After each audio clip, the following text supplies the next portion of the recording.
तो माणूस असं कसं बोलू शकतो आपल्याबद्दल? तुमच्यासारखी माणसं रस्त्यावर आलीच पाहिजेत हे जेव्हा तो बोलला ना, माझी तळपायाची आग मस्तकात गेली होती.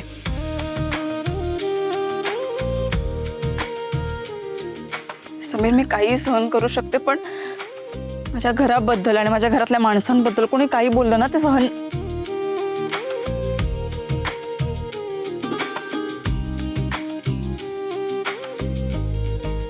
काय झालं? काय नाही.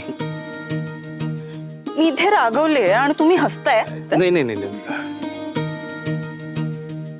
हे बघा, तुम्हाला माहिती आहे का, एखादी स्त्री सगळ्यात सुंदर कधी दिसते? कधी? जेव्हा ती स्वतःच्या घराबद्दल संसाराबद्दल पॉझिटिव्ह होते तेव्हा. आणि आता तुम्ही माझ्यासाठी जगातली सगळ्यात सुंदर स्त्री आहात.